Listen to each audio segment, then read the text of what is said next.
Hey guys, so there's a lot of controversy over whether heating a harmonic balancer up makes a big difference in installing it. Now, I've never heated them up. I've always had plenty of good luck installing every harmonic balancer that I've ever installed.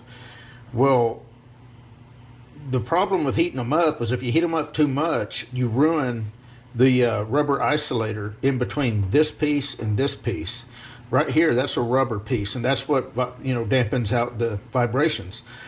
Well, you don't want to ruin that by heating it up too much. So what I've been wanting to do, and I've been actually wanting to do this for years, is measure this cold. And right now we're at room temperature. It's showing about 73 degrees. Hopefully you can see that. Now it's showing about 80 there, but whenever I hit, there, how's that? About 71 to 75 degrees is what this is currently. We're going to measure it.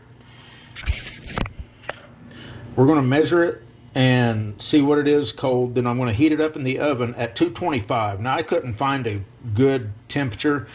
There's temperatures all the way from 130 degrees all the way up to 400 degrees.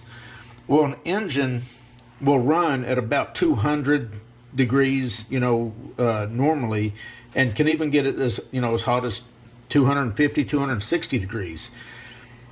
And it doesn't ruin the harmonic balancer. Now, I don't know how much of that heat is transferred into the harmonic balancer. So what I'm going to do is set my oven to 225. We're going to let this heat soak for about 20 minutes. I'm going to pull it out, and we're going to measure the difference between a cold measurement and a hot measurement and see if there's, any difference at all. So the first thing let's do is let's get this measured. So what I'm going to use to measure it with, I've got a Mitutoyo micrometer, and this is actually a Mitutoyo telescoping gauge. And the way these work, we're going to stick this in there kind of at a slant,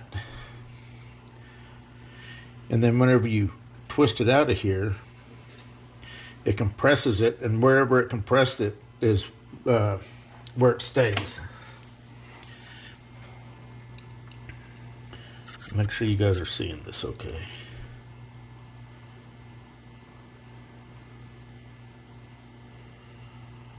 Okay, so right there, we're getting right at 864 thousandths.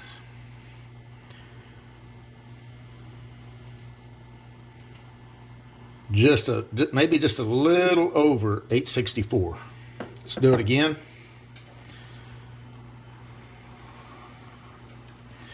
We'll go a little deeper.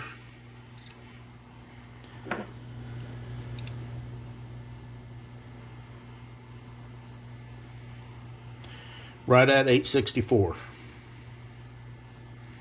We'll do it one more time.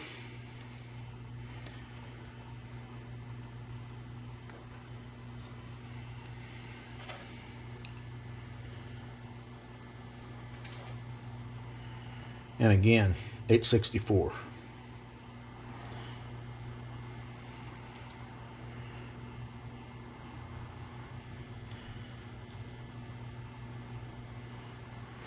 All right, so let me put it in the oven. The oven is currently at 225, and I'll show you that here in just a minute.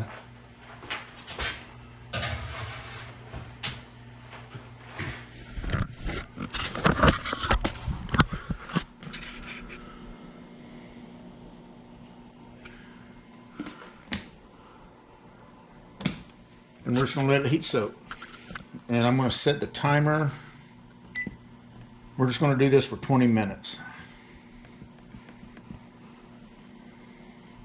And then we're going to measure it and see what difference it makes. And most press fits are like 1,000 on a diameter roughly that size, which is under an inch. 1/2,000 to 1,000 would be a good press fit where it's not going to spin. So I'll be curious to see what heating it up to 225 is going to be. So 20 minutes, I'll have it sitting right here and we'll measure it again. All right, guys, I'm getting it out of the oven.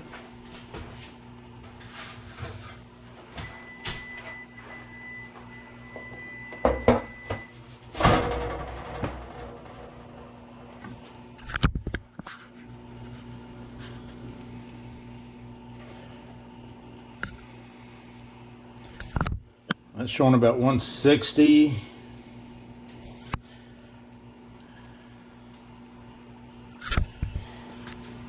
So I might have to crank it up even hotter. This was set at 250 for 20 minutes.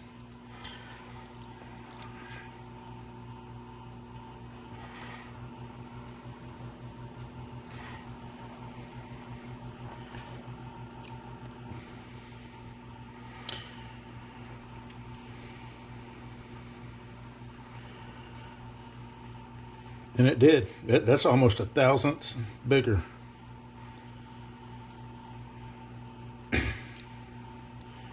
Get it in there straight. Yeah, that's 865. Just under 865. Try it again.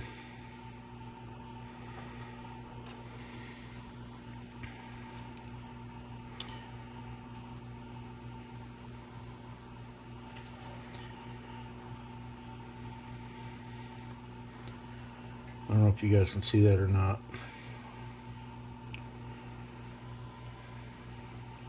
If I can hold it in here straight.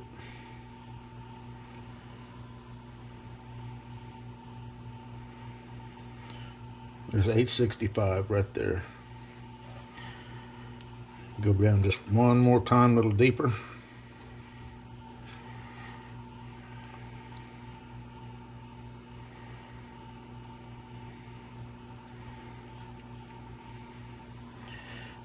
And they're going in a little deeper, we're at about 864 and a half.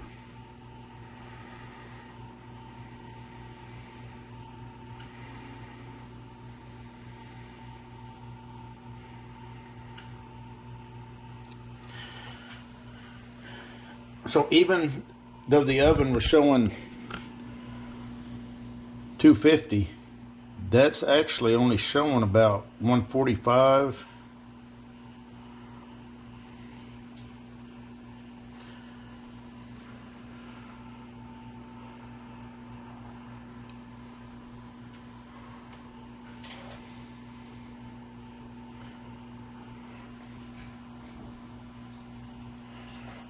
Just put it in there. I'm going to let it heat soak even longer.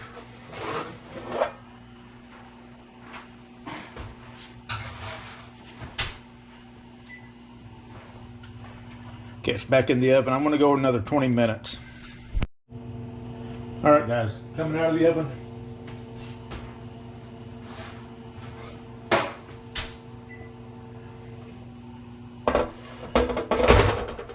This is round 2. This was in for another 20 minutes. Let's check the temp. Okay, that's showing 214. 215.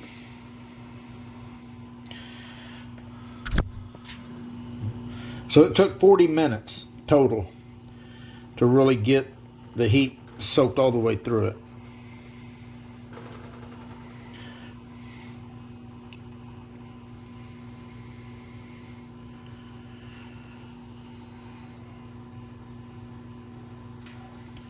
And that's showing 865 on the money.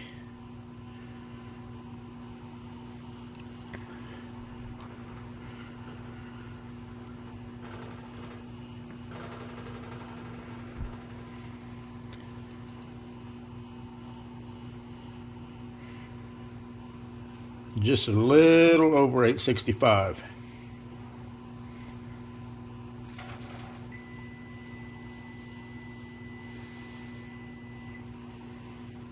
Actually about 865, right on the money. So 40 minutes and it expanded about 1,000. So about 1,000 in 40 minutes. So if you're going to do this, let it cook for about 40 minutes, 20 minutes. We got maybe about half a thou. 40 minutes, we got the temperature up closer to where it should be, and we got about a full thousandth of expansion out of it. And that would make a difference, putting it on. Now, the problem with, you know, unless it slides right on, if you're going to use a puller, as soon as the cold or ambient temperature nose of the crank starts to enter this, that heat transfer is going to start taking place, and it's going to start cooling the harmonic balancer down.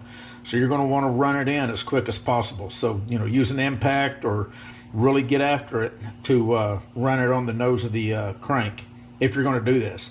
And I also don't know if it shortens the life of the of that rubber.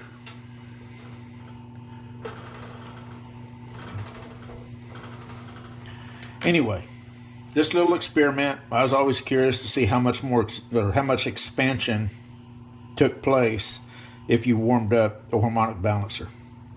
You guys take care. By the way, this is off of a 2007 Jeep Wrangler, if you're curious.